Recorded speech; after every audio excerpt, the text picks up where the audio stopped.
Right, it's midday. I think we'll make a start.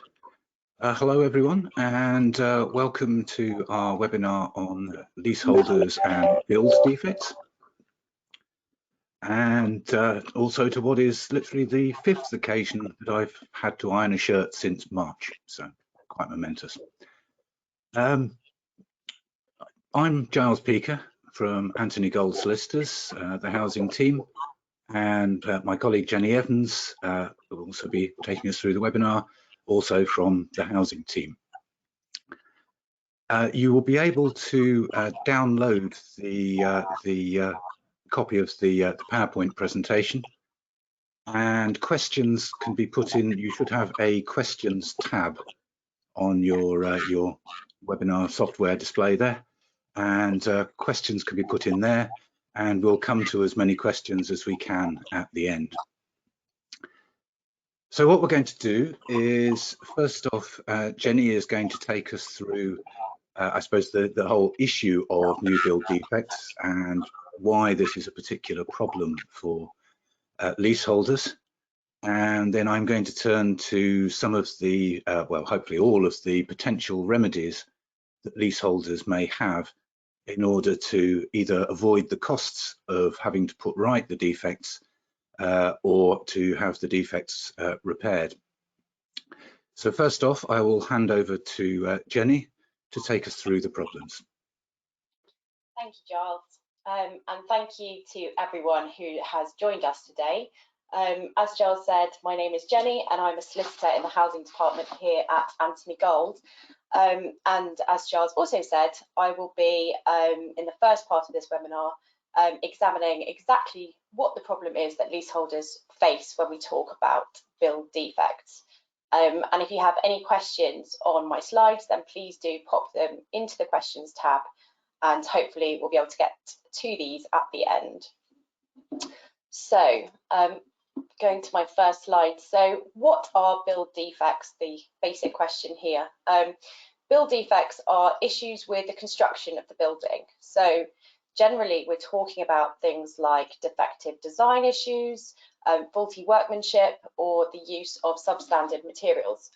So some common examples of that are badly fitted windows, poor or missing insulation, poorly installed communal pipework, or pipework that's not suitable for demand, inadequate communal heating systems, or some internal examples would be poorly fitted internal doors or a defectively installed staircase. So what we're not talking about are general repairs or maintenance issues. So some examples of that would be, I don't know, replacing worn out valves on service pipes, damaged or blocked gutters, or leaks caused by a lack of maintenance to a hot water and heating system. It might be difficult to ascertain the root cause of a problem, and expert evidence might be necessary to tell you whether your leaking roof is caused either by a build defect, so for example by poor construction of the roof, or whether it's a repair issue such as flashing that has deteriorated over time. But the fundamental difference with a repair is that there has been a deterioration, and I will come to why this distinction is important in a moment. So going to the next slide. So fire safety issues have become a stark example of build defects. Examples are lack of fire stopping, which are the seals around the openings and between joints in walls or floors, lack of cavity barriers, which are intended to block routes of smoke and fire spread by sealing gaps in a building's cavity, the use of combustible materials, and of course cladding, which, as everyone will know, has become a huge issue since the tragic fire at Grenfell Tower. And examples, unfortunately, of these sort of fire safety build defects are widespread throughout the UK. So who is to remedy these defects? So here I'm talking about who can be forced to carry out the work to fix the problems created in the construction of a building. And there can really be significant problems here for leaseholders in getting defects remedied. As a leaseholder, your lease will set out who is responsible for carrying out repairs and maintenance to your building. And while all leases are different, in the main, the freeholder will be responsible for the building structure, including the roof, and guttering and the shared parts, communal systems, and the leaseholder will be responsible for the internal parts of their flat. But remedying building defects may fall outside of the freeholder or management company's obligations to repair and maintain the structure and common parts under the lease. And this is because build defects are not repairs, as they're in their original state and they have not deteriorated so as to need repair. They're not in a worse condition than earlier days. Of course, that's not to say that they would never fall within the obligations of a landlord in a lease. All leases are different. And there may be a range of things that could cover remedying build defects, from something explicit like making good any inherent structural defects to something more ambiguous. So the lease should really be checked carefully. And if there is no obligation in the lease for the landlord to fix the building defect, that does not mean to say that the build defects can't cause repair issues elsewhere in the building, which the landlord may be liable to fix. Although obviously, if this is within the leaseholder's flat, again, this is likely to fall to the leaseholder. And a final point to note here is that there may not be a direct obligation to leaseholders where your landlord is an intermediate head leaseholder. So if your landlord is not the freeholder of the building, but they own a collection of flats within the block, then they'll be unlikely to have repairing obligations relating to the building.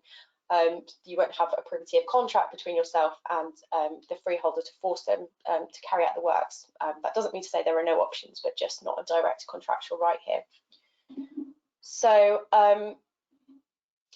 looking now at where there are fire safety issues and in terms of who can remedy the defects. And here actually freeholders may be compelled to carry out works by a local authority or fire service. For example, under the Housing Act 2004, a leaseholder can make a complaint to the local authority, and where the information received by the local authority causes them to consider that an inspection would be appropriate, then it is mandatory for them to do so. And if they find a category 1 or 2 hazard in relation to fire safety, then a hazard is defined as a risk of harm to the health and safety of an actual or potential occupier of the dwelling, which arises from a deficiency in the dwelling or building. Then depending on the category that they find, there'll either be a duty to take action or a power to do so. Under the Regulatory Reform Fire Safety Order 2005, the building owner should have an up-to-date risk assessment and take general precautions for fire safety of the building. And if not, the local fire service has the power to issue prohibition notices if they believe that there is a risk to the residents from fire. However, in these cases, it's important to note that it's likely, though, although not certain, that the costs of remedying these fire safety defects will be passed on to the leaseholder, as they can fall under service charge obligations, commonly complying with an order of lawful authority or maintaining insurance or a maintain and renew clause. So there are a couple of first tier tribunal decisions to look at here in respect of this. The first one is First Port Property Services Limited versus various leaseholders of Cityscape, and this related to recovery of the cost of a waking watch plus the replacement of cladding, where the leaseholders were facing huge estimated costs running into millions for the block, and here the costs were found to be recoverable under the landlord's obligations to comply with the requirements and directions of any competent authority. So here it was to comply with the London Fire Brigade's plan regarding the waking watch, and with the cladding it was found that there was a renewal clause basically went beyond repair. In this decision here of E&J Ground Rents number 11 LLP versus various leaseholders of Fresh Apartments Salford, the issue was about recovery of waking watch costs again, pending removal of dangerous cladding, and the freeholder said that it was acting in providing the waking watch in line with government guidance and their local fire service action plan, and that their duties under the Regulatory Reform Fire Safety Order 2005. And the first tier tribunal found that the freeholder's compliance with these authorities fell again under a lease which was complying with the requirements of and directions of any competent authority. There was also a further clause that the lessor would insure and keep insured the building against loss or damage from the insured risk, and it was found that not carrying out the waking watch could compromise their insurance. So moving on to other issues that leaseholders might face, unfortunately a significant problem is that some build defects may not come to light for some time after the completion of the building. For example, a lack of fire stopping or other elements that could be concealed, so they exist but they're hidden in some way. So other examples of hidden defects could be inadequate foundations or missing reinforcements in the structure, and we'll come back to why this is an issue, but as we will see, time is very important. So I'm just going to talk a little bit more about fire safety issues post-Grenfell. In the wake of Grenfell, quite rightly, a major focus was on building and fire safety rules. The type of cladding used at Grenfell, as everyone will know, is made up of aluminium composite material, commonly known as ACM cladding, and post-Grenfell the use of this type of cladding on external wall systems was banned, and a programme for its removal was started. This is on buildings over 18 metres. Unfortunately, to date, there are still many buildings that still have dangerous ACM cladding that hasn't been removed, and certainly there has been much slower progress in the private sector in this respect. So after this initial focus, concerns were then raised about the safety of non-ACM systems. And as a result of this, the government published what is called Advice Note 14 in December 2018. And effectively, this changed the building regulations, even as they apply to existing buildings. In this advice, they were talking to building owners who are identified as the responsible person for the purposes of the Regulatory Reform Fire Safety Order 2005, and they're responsible for safety of their building. The advice was for the buildings over 18 metres, and there was strong guidance that included a requirement to make sure that the external wall systems were safe. And this applied to the cladding, the insulation, and the cavity barriers. And to show they were safe, the external wall system has to be shown to pass a large-scale test conducted to a certain standard called the BS 8414 standard, which is a very expensive test, and it can take a long time to complete. It's normally intrusive.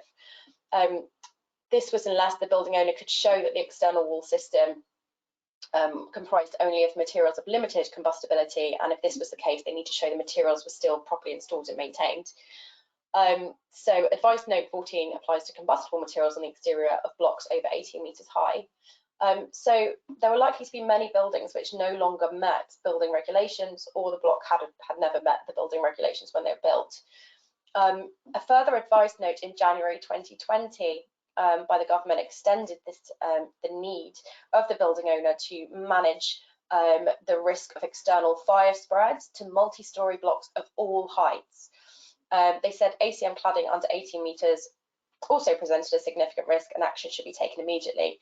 They also said that building owners should be taking action immediately to address the risk of fire spread from unsafe external wall systems, as they said that some building owners had waited to act on these issues in case of further advice that was going to come to light, or further information that was going to be published by the government. But they said they shouldn't be waiting, they needed to carry out to take action immediately. They also said that a holistic approach should be taken when building owners are carrying out fire risk assessments, such as including factors as the residents' vulnerability, location of escape routes, and the complexity of buildings. So this creates a huge problem for leaseholders, as from at least 2019, mortgage lenders began to require assurances about the safety of external wall systems as a condition of approving mortgage applications, as there was a fear that the leaseholders would be left liable for the cost of remediating these issues, and accordingly properties were being valued at zero. The government has provided some funding for the removal and replacement of unsafe cladding in both the social and private sector, and from March 2020 a building safety fund was announced, where £1 billion was put in for the removal of non-ACM cladding over 18 metres. However, unfortunately, this only covers about a third of the affected buildings. So moving on, what the EWS1 form. So the problem created by the change in these building regulations effectively is that the majority of building owners won't know, or they can't provide adequate proof to show that their external wall systems are safe, which creates a huge problem, as we've just said, for leaseholders who want to sell or simply want to know their properties are safe. And so to try and help the situation, the external wall fire review form, EWS1 form, was introduced by RICS in December 2019, and it was supposed to simplify the position for mortgage lenders on fire safety for buildings over 18 metres. So it was just for high-rise buildings where there is some form of combustible cladding or combustible materials on balconies. Essentially, the process produces a safe or unsafe certificate, which is valid for 5 years. However, instead, it resulted in mortgage lenders, being as they are, refusing to lend without an EWS1 form, even on buildings under 18 metres in some instances. So the next slide that I'm going to, so there is no obligation on a freeholder to have the intrusive survey carried out and obtain an EWS1 form. So there is no way for a leaseholder to compel the freeholder to do this. So there are lots of problems with the process. There are a massive shortage of professionals with the right status. There are only about 290 people qualified to inspect and sign off on these forms. And professional indemnity insurers are apparently refusing to cover others. Add to this the problem that the cost of insurance to the professionals that can obtain it as well, because it's very high. Of the blocks that have had these surveys carried out, many have failed, meaning that remedial works will be required, and the likely implication for leaseholders is that before they can sell, fire safety works will have to be carried out. In July 2020, the Housing, Communities and Local Government Select Committee called on the government to reform the process, including examples of relaxing the rules on who can undertake the survey, providing clarification on the buildings that fall within its scope, and by offering greater guidance on which blocks should be prioritised. In response to this, the government has announced very recently some developments on the 21st of November to try and address concerns. They said an EWS1 form was no longer required for sales or remortgage on flats and blocks with no cladding, which they said would benefit over 450,000 homes. As EWS1 forms, they said, but like previously, they were being required even on buildings that didn't have cladding. They also announced more training for experts to try and speed up valuations, but they acknowledged that more needed to be done. As a side note, another problem for leaseholders can be that even if you are able to force your freeholder to remove dangerous cladding, that in itself can cause excessive disruption. And there are examples of buildings being left unclad for many years. And it's also common for lots of repair issues to become apparent once the cladding has been removed. So, for example, cracks, leaks, or other structural issues.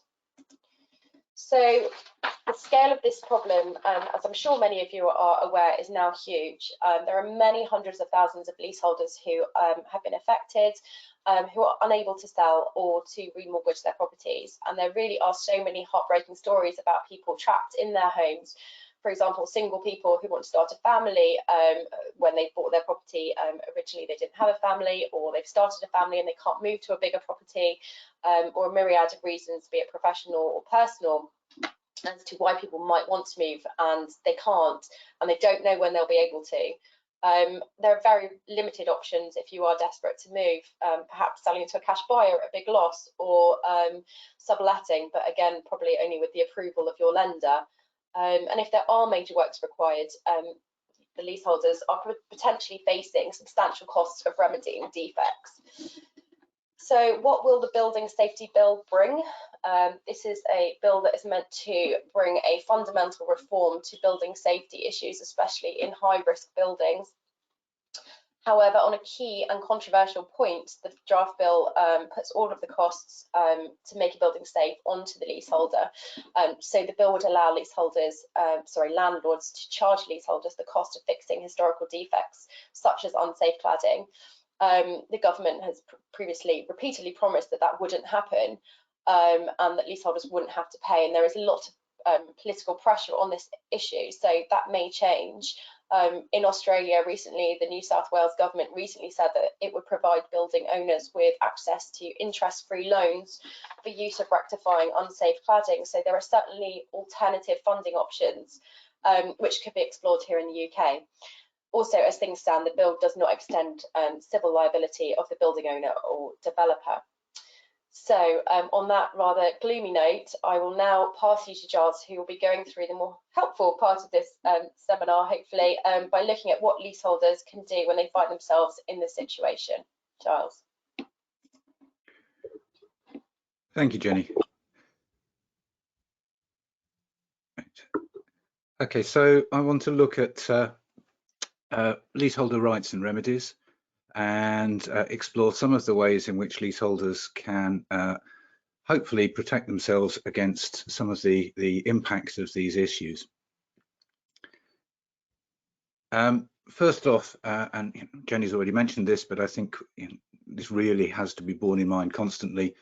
For leaseholders, the actual forms of remedy are quite limited, and the remedies are very time sensitive. There's no getting around that. They are very closely tied to certain time periods, and I'll explain why as we go on.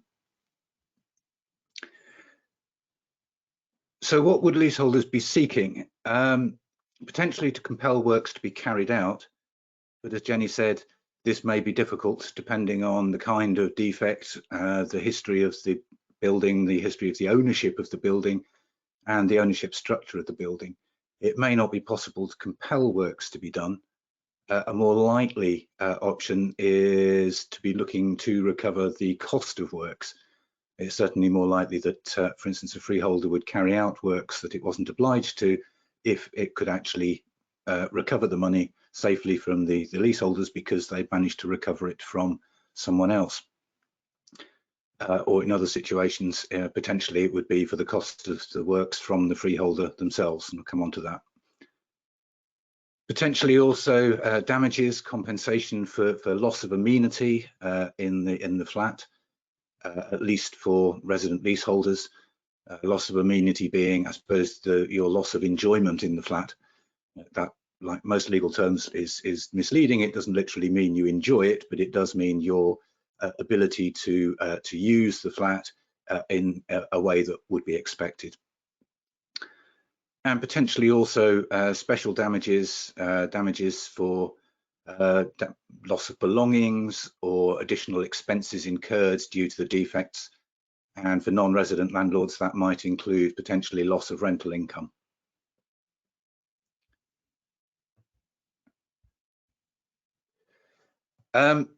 We'll start off with what won't work, and I think because it's good to narrow down the range of what the options are. If the problem is something that would usually be classed as being a nuisance claim, so potentially excess noise, leaks from a roof or through a window, if the defect causing the nuisance predated the commencement of the lease, then the freeholder is not liable for it. This is a case called Jackson and J.H. Watson Property Investment Limited. Re-established the effect of caveat lessee. You take the flat in the condition that you bought it, and if there is a build defect that predated purchase, then there's no claim in nuisance. A negligence claim against the builder might sound attractive, against the developer or the builder, but I think it's doubtful that the builder has any duty of care to leaseholders. But even if they did, it's established that a negligence claim can only seek damages for injury to person or property, and the costs of putting the defect right are not recoverable, as they are what is called pure economic loss. So if you'd been injured because of a build defect, yes, possibly you could claim for that injury. If the flat had indeed gone up in flames because of a build defect, and thinking here of some of the wood frame blocks of flats that have unfortunately burnt down recently, but fortunately with no loss of life, then there may well be claims for damage to property. But if you're looking to recover the costs of remedying a defect before something has gone horrifically wrong, those can't be recovered in a negligence claim. And now that has significance for a number of things, including timescales. I'll come back to that. Another attractive prospect might be a claim against the building control inspector who signed off the building. Have they effectively signed off a whole set of build defects which shouldn't have been? The problems with that are, firstly, you can't bring a Defective Premises Act claim, and I'll explain the Defective Premises Act in a minute. You can't bring a Defective Premises Act claim against the building control inspector. It's been found, and this is Lessees and Management Company of Herons Court and Heronsley Limited, 2019 case. It's been found that the building control inspector did not make a positive contribution to the creation of the dwelling. In effect, they were not involved in building it, and therefore not liable under the Defective Premises Act. Is it possible to claim in negligence against the building control inspector? Yes, it potentially is. But again, claim in negligence would not be for the cost of the works to remedy the defect. It would be for damages for injury to personal property.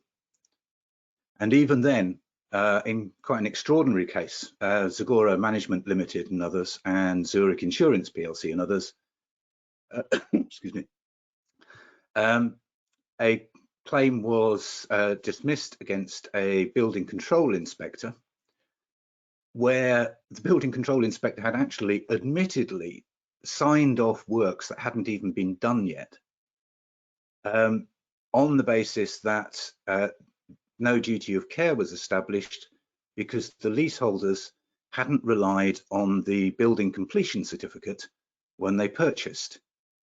What they had relied on was the existence of a warranty, but none of them could show that actually the existence of a building completion certificate was a significant factor in them deciding to purchase the flats. So on that basis, there was no duty of care. So even in a situation where the building control inspector basically admitted that the sign-off was wholly defective and had been done without the building actually being completed, there was no liability to the leaseholders. More positively, turning to things that might work.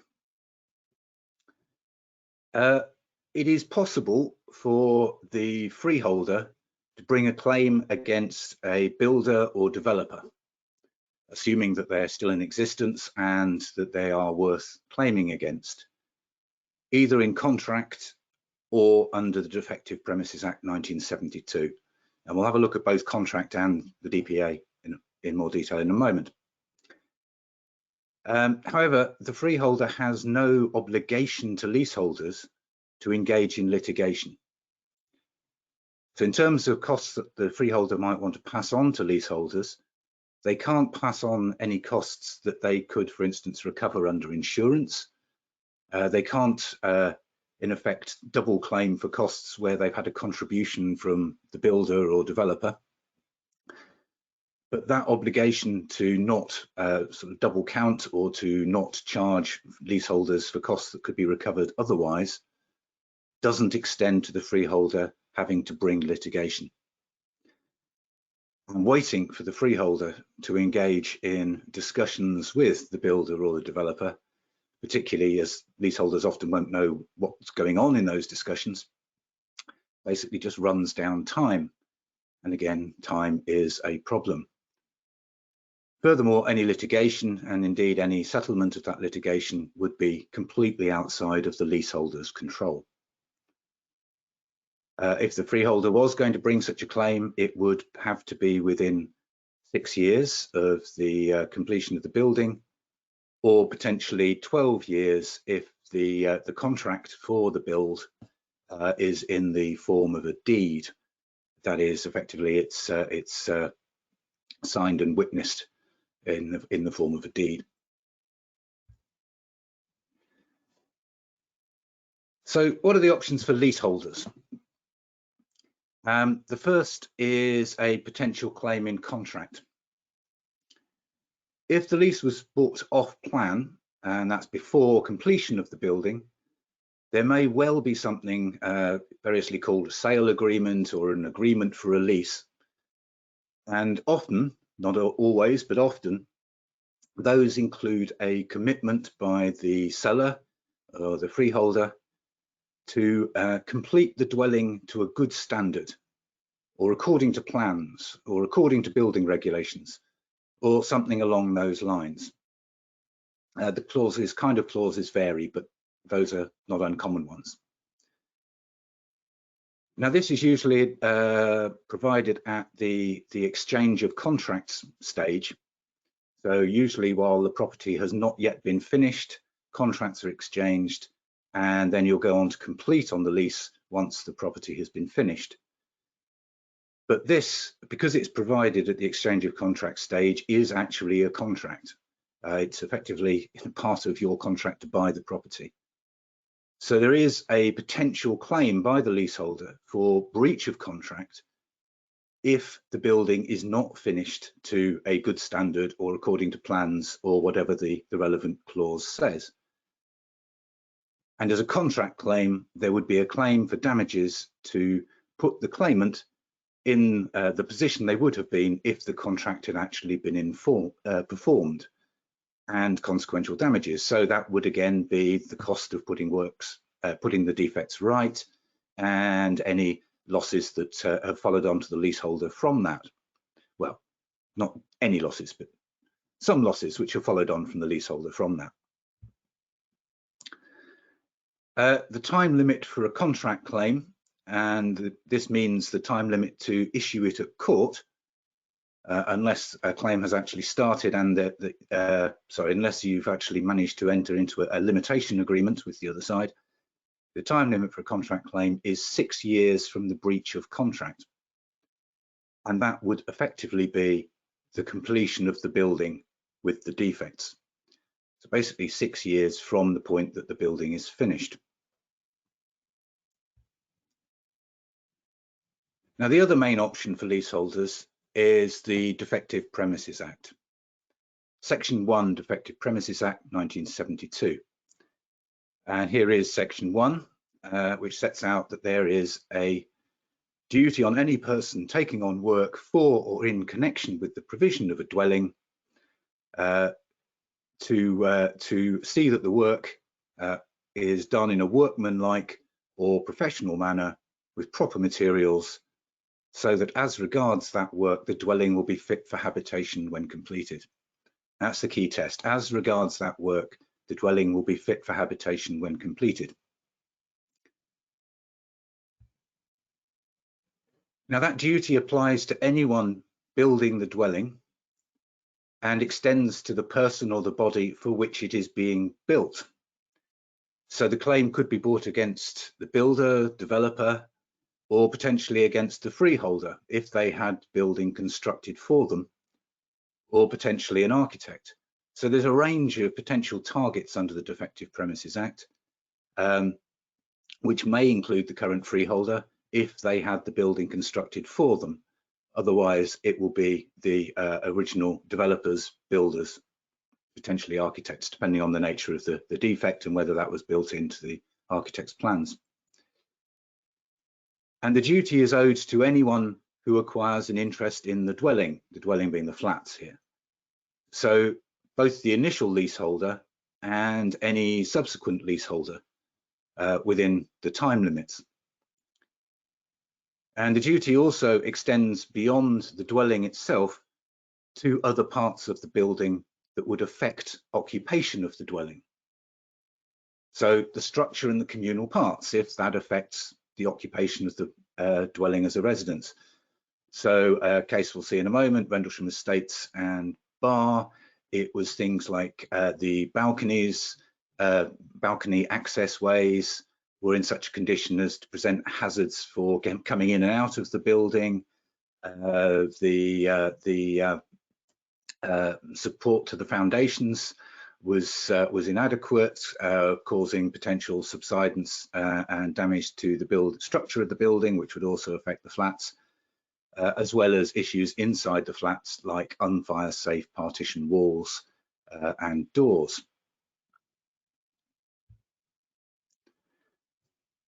Now, the meaning of fit for habitation, and this was from Rendlesham Estates and Barr, 2014 High Court case.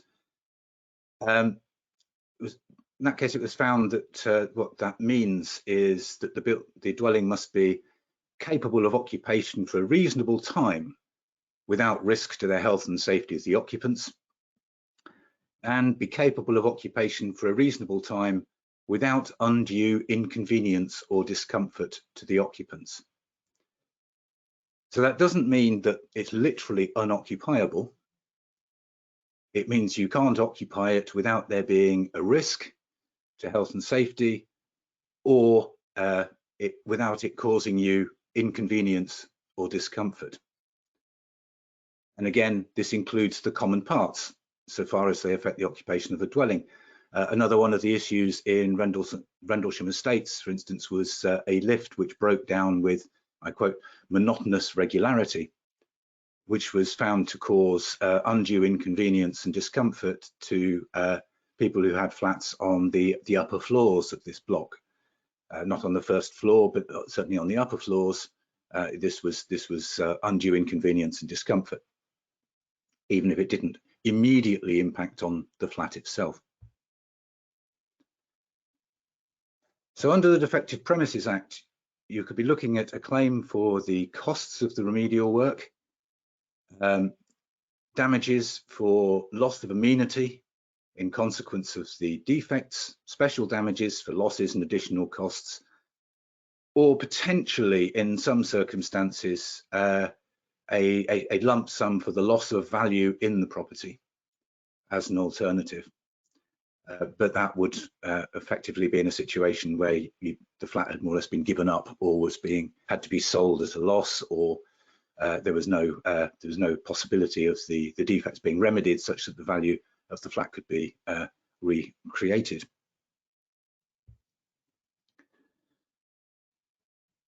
Now, the crucial bit, limitation. When must a claim be brought? Now, the claim must be started, and this is strict, 6 years from completion of the dwelling, or if it's the result, if major refurbishment has been carried out within 6 years of those works, or if defective remedial works have been carried out within 6 years from the completion of the remedial works. But that is only in respect of the remedial works.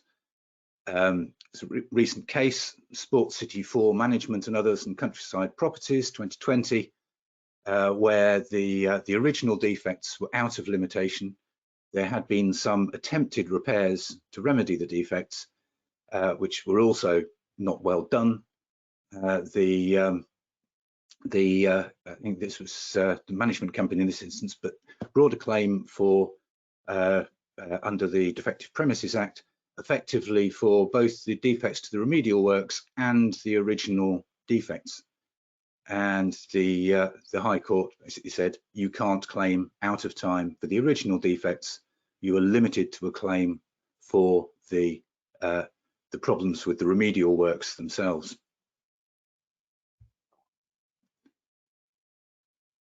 The only exception to the 6-year rule is where there has been fraud or deliberate concealment of the defects by the defendant.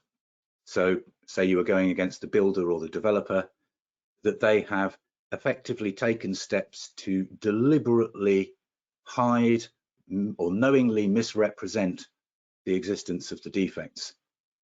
And this is another recent case, RG Securities number 2 and Alliance Global Corporate and Specialty. It's not enough that the defects were discovered at a later stage. It's not enough that they didn't come to light until after the 6 years. It has to be that you can show that there has been fraud or deliberate concealment in order to get around the 6-year rule. And this is clearly, certainly at the beginning stage of a claim, this is a very high threshold to evidence. You have to show that there was active, deliberate concealment and misrepresentation. Now, I know a lot of people think that there is a latent damage exception to limitation on Defective Premises Act claims, because I've had a lot of people contact me about it. Unfortunately, no. The latent damage exception, which is section 14A of the Limitation Act 1980, would suggest that there would be a limitation period of 3 years from discovering the cause of action, or discovering that you are likely to have a cause of action, up to a limitation period of 15 years from the original breach. Unfortunately, section 14A is only applicable to actions in negligence. And the Defective Premises Act claim is not an action in negligence, it's a statutory tort. And if it was an action in negligence, as we've seen, it can't recover you can't recover the cost of works, only damages for injury to the person or property. So the fact that the issues might not have been discovered until quite some time after the 6-year limitation, unfortunately does not get around the Defective Premises Act limitation period. There may still be a claim in negligence, but that would be limited to damages for injury to personal property, which is not going to help people with recovering the cost of remedying the defects. So there is no extended limitation depending on when the defect was discovered, with the only exception being the fraud or active concealment exception.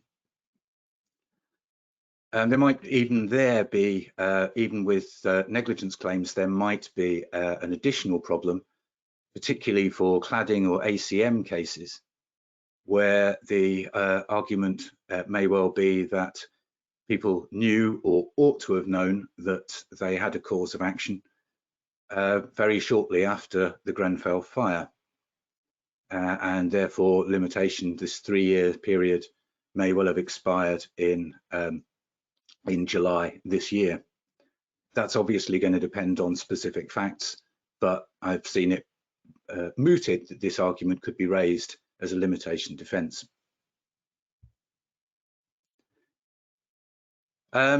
The start date for that 6 years is the completion of the building, completion of the dwelling. Now that's not otherwise defined, so there may be some room for argument around that. One suggestion is it might be practical completion, which is defined, ironically enough, as the absence of any patent defects in materials or workmanship. It might be building control sign-off, but then that can happen before the works are completed, so maybe not. It might be the end of any sort of contractual snagging period, although that would have to be, I think, before the grant of a lease. There may well be other options as to what gets defined as completion of the dwelling. But ideally, and I can't stress this strongly enough, ideally you don't want to have to be in a position to have to argue to what constitutes completion to try and get within limitation.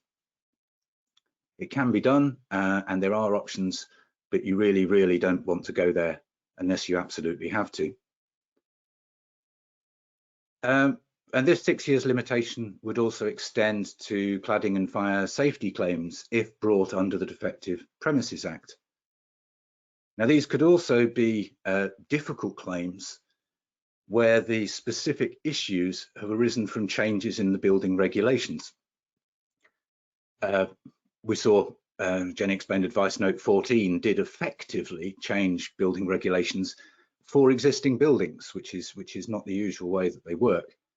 So there may well be arguments in defence that construction at the time did meet the common understanding of building regulations or usual practice at the time, despite for instance, the key finding at the end of phase 1 of the Grenfell inquiry by Sir Martin Moore-Bick that external cladding that that was in any form combustible was a breach of building regulations. So there is going to be a lot of arguments around those claims, but where there are additional defects found, and this has turned out to be the case commonly, the lack of fire stopping, lack of cavities, the lack of adequate fire stopping around windows, and so on, where there is clear breach of building regulations and clear breach of fire safety, a claim can certainly go ahead, even where it might be arguable about the materials that they complied with building regulations at the time. And that would be something like potentially high pressure laminate on balconies and these kind of issues, which are now causing severe problems. Now, the other option for leaseholders is a claim under the building warranty. Now, these are usually for a 10 to 12 year period. Periods do vary, so it's worth checking. Often, though not universally, divided into a 2-year period for general build defects, and then a 10-year period or 8-year period for defects that were causing damage to a flat or flats. If it's got that kind of division, then a claim after the first 2 years for cladding may well be difficult because there's no active damage being caused to the specific flats. There's a fire risk, there's a hefty fire risk, but no actual damage to the flats. I know some claims have been rejected on those grounds. So ideally, a claim under the warranty should be made as early as possible.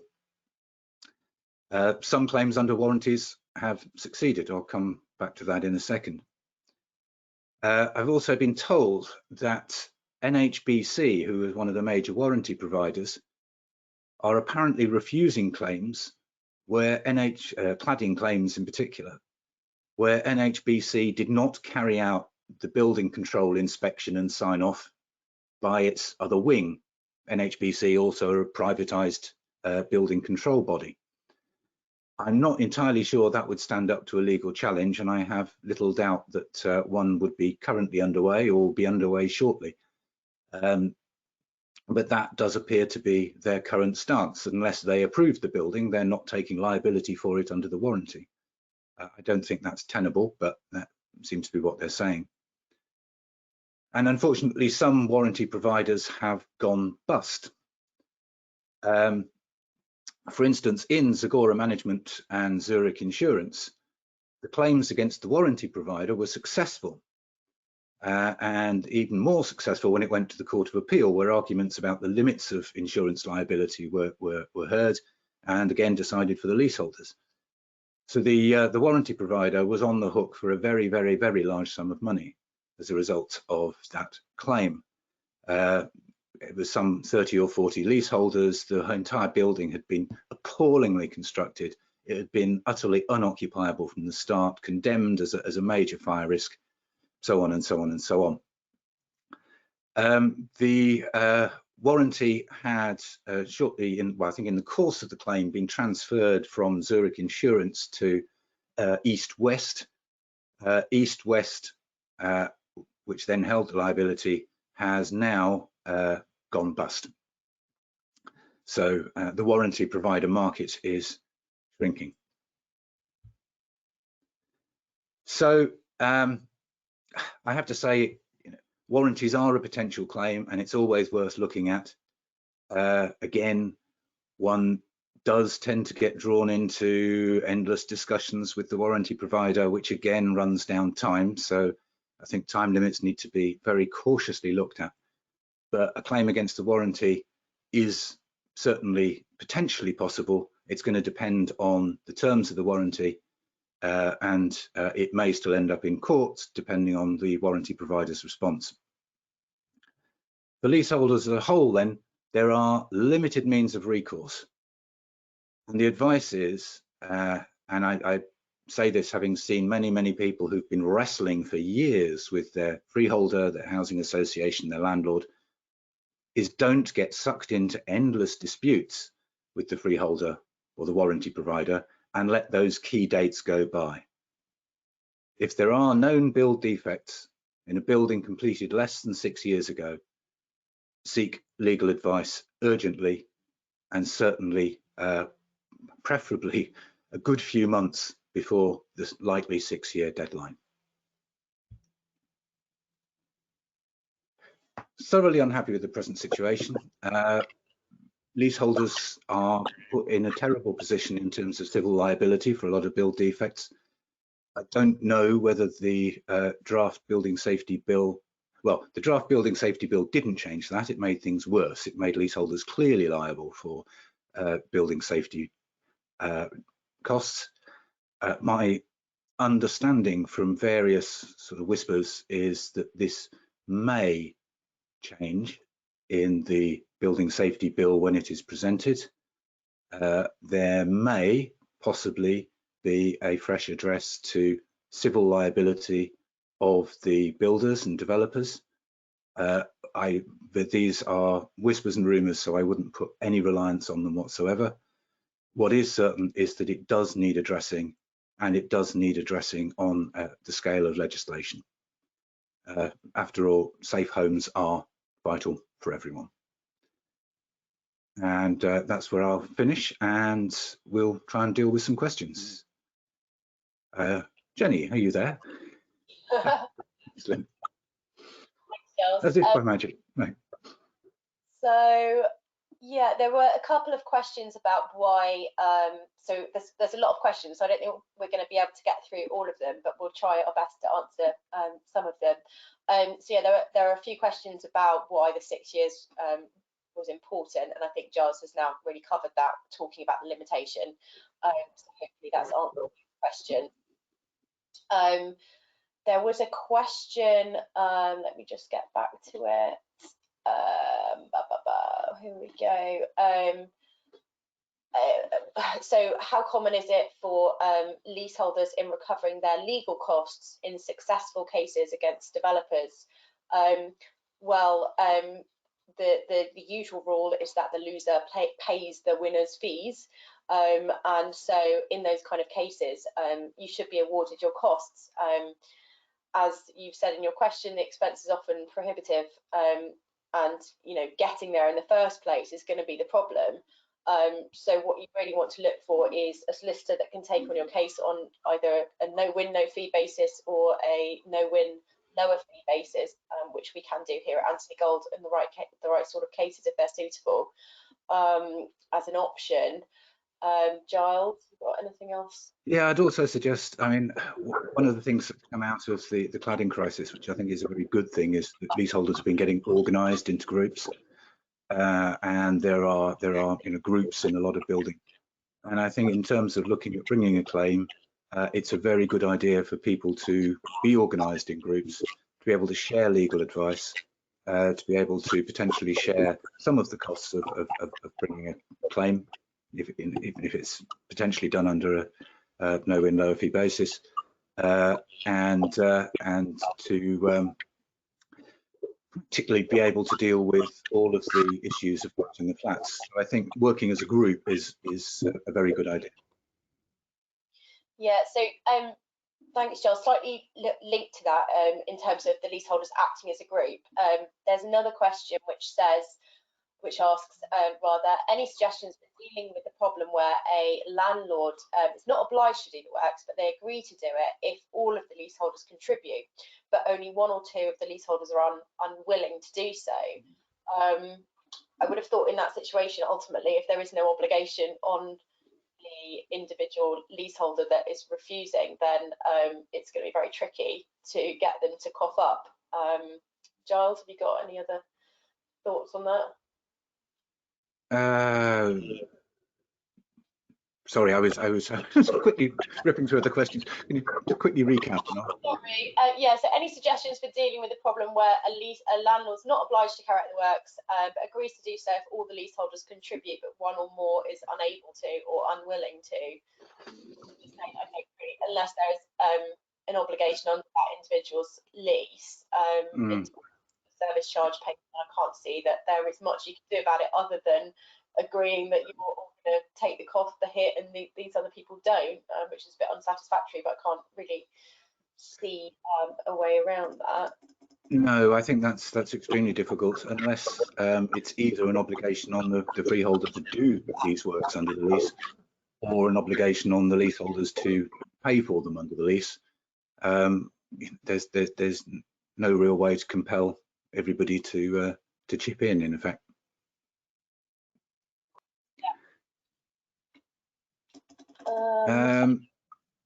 Would deliberate concealment cover not providing the estate manual, which would outline the construction of the building? Difficult. I'd have to say probably not. What deliberate concealment would have to extend to is that the defects were known to the builder and hidden. So providing the manual, build manual, you would have to show that the developer knew full well that that was not what was built, and that would be difficult.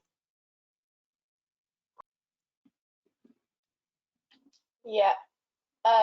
Just taking a quick question here. It says a question saying, what about buildings below 18 meters?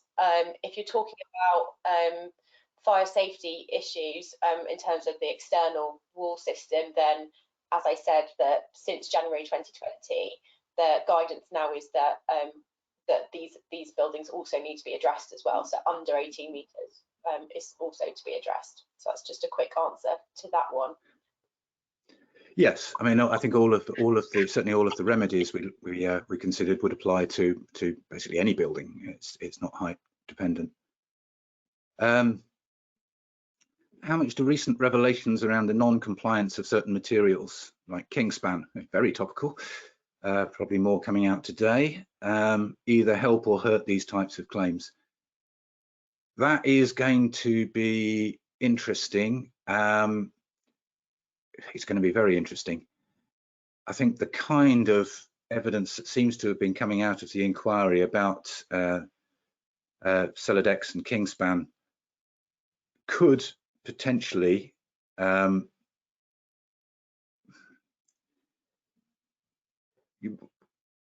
case would have to be that they knew that they did not comply with building regulations at the time, but it's tempting, given some of this evidence, to say that they didn't. They clearly did know that it didn't comply with. Sorry, clearly did know that it didn't comply with building regulations at the time. But there's a lot more coming out, and I wouldn't want to give a definite conclusion on that yet. But it's certainly suggestive that you know, they knew these materials had problems.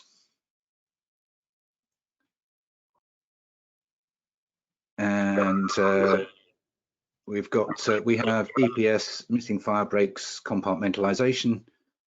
You mentioned that claim is still possible with cladding plus defects.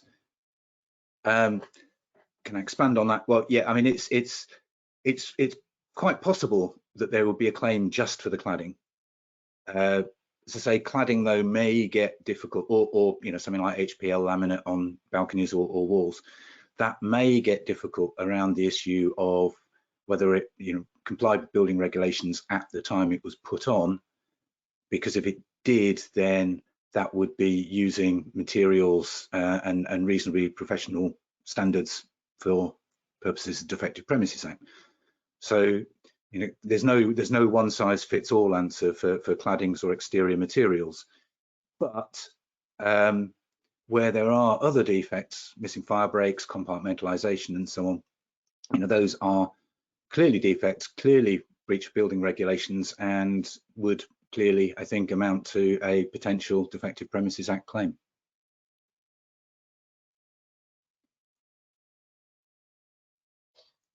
Yeah, I think there we go. Might be getting to the end of the questions now. I don't know if you can see any more. I think we've got a number of freeholders and or developers seem to have restructured to liquidate companies and shift assets into other corporate entities. Yep, that is a problem. It's common practice, particularly for developers. They will form a special purpose vehicle company in order to do the development, sell the building, transfer all the profits out, and then effectively put the company into liquidation. That is a problem. It leaves you with virtually nobody to sue, or at least nobody with any money worth suing. There may well be other builders involved, other contractors involved, or potentially, depending on whether the freeholder was having the building built for them, you could go against the freeholder. So they're not necessarily the only target, but yes, you know, this is a practice and it is a problem, and it does cause difficulties. Can I clarify the 6-year time frame? Is this if you purchased within 6 years, not if the apartment was built within 6 years? No, it's very much when the apartment was built. It's within 6 years of the completion of the dwelling, not the completion of the purchase, and certainly not, you know, if you're a subsequent leaseholder, you don't get a fresh 6 years from when you bought. It's 6 years from completion of the dwelling, or if there are significant works of refurbishment, 6 years from those works. And let's just see.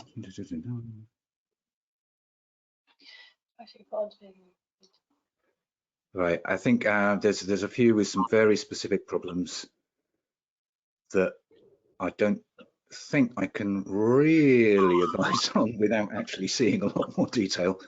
I would hesitate to give a sort of general opinion.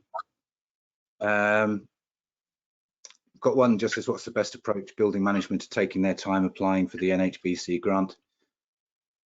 Keep an eye on the time. You know, if the works will be funded by NHBC, great, fab. That's, you know, that's a result. If the clock is ticking and it's reaching the point where the leaseholders would not be able to themselves bring a claim, and it's that 6 years again, it may well be worth investigating bringing a claim, even if potentially NHBC might cough up. You do not want to be run out of time. In those circumstances, I'd have thought most people would have agreed a limitation agreement, which effectively makes time stand still while the NHBC issue was worked out. Would now be a good time to pay to extend the lease as technically the flats are currently valueless? Oh no, that's an interesting one.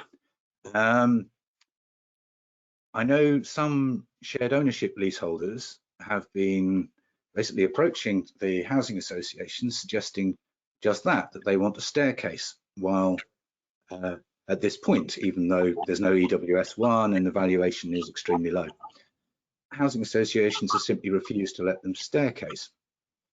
I've looked through the standard form shared ownership lease, and the staircasing provisions are usually pretty identical, and I'm not entirely sure that they can just refuse. I think they have to take the application, but it's probably going to take a case or two to actually make them do that.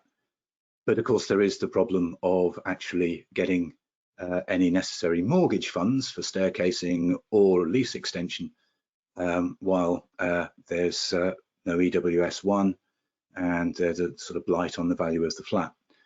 Any mortgage lender will not be happy. Just looking at the time, I think maybe one more. If cladding is only on some leaseholders' flats, is there an argument that only they should pay for the remediation rather than all the leaseholders? Simple answer to that is almost certainly not. If the cladding costs can be recovered under the service charge, that will be apportioned to every leaseholder. And there would be no real case for restricting it to the exterior of the particular flats that it was on the outside of, because the fire safety risk would be to the whole building in any event. And I think on that cunning attempt at a loophole, we will call it a day. Thank you all very much for attending, and thank you for your questions. And I hope this has been of use. And thank you to Jenny for her part of the webinar. And we'll say goodbye. Just would like to say that the video of this will be available for free shortly. Not entirely sure when, but hopefully within a day or two. So if you missed the beginning or you wanted to go through it again, it will be available. And thank you all. Thank you.